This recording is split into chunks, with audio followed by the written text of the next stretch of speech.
Hello everyone, welcome to my channel education with Sapna. इस video में आज हम देखेंगे हिंदी क्लास 10th का चैप्टर नंबर 8 है, 8वां पार्ट है, जिसका नाम है झांसी की रानी।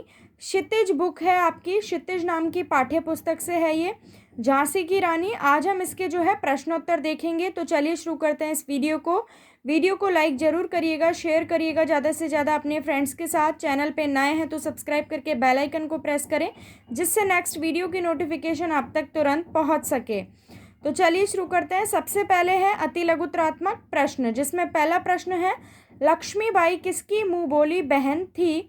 तो इसका उत्तर हो जाएगा लक्ष्मीबाई नाना साहब की मुँह बोली बहन थी। अगला प्रश्न है लक्ष्मीबाई की सहेली कौन थी। लक्ष्मीबाई की सहेली काना और मुंदरा थी। तीसरा प्रश्न रानी लक्ष्मीबाई बचपन में कौन सा खेल खेला करती थी। तो इसका उत्तर हो जाएगा लक्ष्मीबाई बचपन में नकली युद्ध करना, व्यूह रचना करना, शिकार खेलना, सेना को घेरना, दुर्ग तोड़ना जैसे खेल खेला करती थी। आगे देखिए,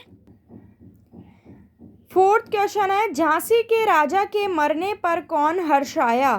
तो झांसी के राजा के मरने पर डलहौजी बहुत हर्षाया था। अब है लघुत्रात्मक प्रश्न, जिसमें पहला है देश में व्यापारी बनकर कौन आए। तो देश में व्यापारी बनकर अंग्रेज आए थे। दूसरा प्रश्न रानियां और बेगमें क्यों रोती थी।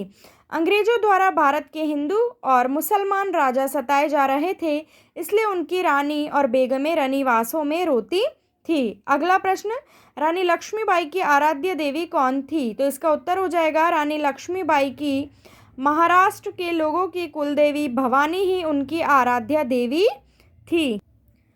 अगला प्रश्न है लक्ष्मीबाई को किसकी गाथाएं याद थी। तो इसका उत्तर है लक्ष्मीबाई को वीर शिवाजी जैसे वीर पुरुषों की कहानियां मौखिक ही याद थी। अगला राजमहल में काली घटाएं क्यों छा गईं। झांसी के राजा गंगाधर राव निसंतान थे।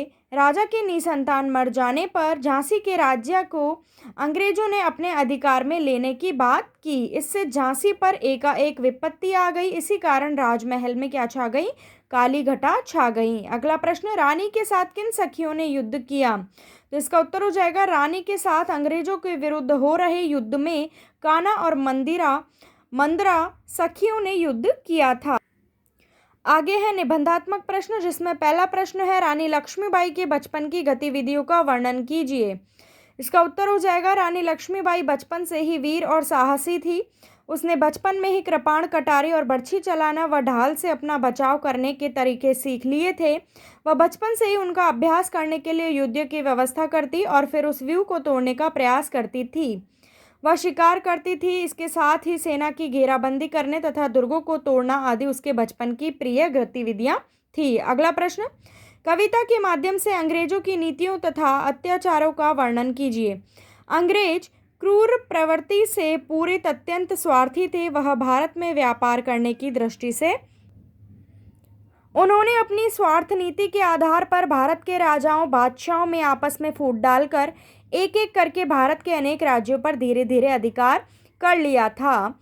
उनकी स्वार्थी और क्रूर नीतियों से आम जनता ही दुखी नहीं हुई, बल्कि यहाँ के राजा और नवाब भी अपमानित हुए। उनकी रानियों और बेगमों के गहने और वस्त्र खुलेआम उन्होंने बाजार में लीनाम किए।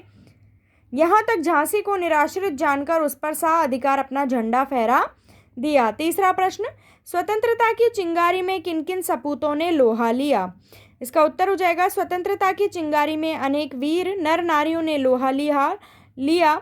लक्ष्मीबाई ऐसी नारियों में प्रमुख थी जिन्होंने अंग्रेजों से लड़ते लड़ते अपने प्राणों का उत्सर्ग कर दिया। इसके साथ ही स्वतंत्रता के लिए जीवन अर्पित करने वाले पुरुषों में नाना धुंधु पंत, तात्या टोपे, अजीमुल्ला अहमद शाह मौलवी, ठाकुर कुंवर सिंह और भारत माँ के वीर सपूत प्रमुख थे। अगला चौथा प्रश्न रानी लक्ष्मीबाई के युद्ध कौशल का वर्णन कीजिए। रानी लक्ष्मीबाई स्वयं वीरता की अवतार थी। यद्यपि उसने युद्ध करने का कोई प्रशिक्षण प्राप्त नहीं किया था, लेकिन अपने साहस और वीरता के बल पर अंग्रेजों के छक्के छुड़ा दिए थे। उसने युद्ध क्षेत्र में लेफ्टिनेंट वॉकर तथा जनरल स्मिथ को भी अपने युद्ध कौशल के आधार पर मात दे दी थी। अंत में ह्यूरोज की सेना से जब उसे घेर लिया, तब भी वह मारकाट करती हुई युद्ध क्षेत्र में आगे ही बढ़ती गई। लेकिन नाला देखकर जब उसका नया घोड़ा अड़ गया, फिर भी उस दिन सिन्हनी ने बहुत से शत्रु सैनिकों को मार गिराया, लेकिन अंत में वह सिन्हनी घायल होकर गिर गई और वीर गति को प्राप्त हुई। पांचवा और लास्ट क्वेश्चन है ये, मिला तेज से तेज कवित्री ने ऐसा क्यों कहा? इसका उत्तर हो जाएगा, मिला तेज से तेज कवित्री ने ऐसा इसलिए कहा है कि लक्ष्मीबाई युद्ध में लड़ते हुए स्वर्ग सिधार गई। वह एक दिव्य शक्ति थी, आभा थी, तेज थी। स्वर्ग सिधारने के पश्चात वह तेज परम तेज पर परमेश्वर से मिल गया, क्योंकि वह महान आत्मा परमात्मा से मिलने योग्य थी। तो ये थी स्टूडेंट्स हमारी आज की वीडियो को लाइक ज़रूर कीजिएगा, चैनल को सब्सक्राइब करके बेल आइकन को प्रेस कीजिए, जिससे नेक्स्ट वीडियो की नोटिफिकेशन आप तक तुरंत पहुंच सके।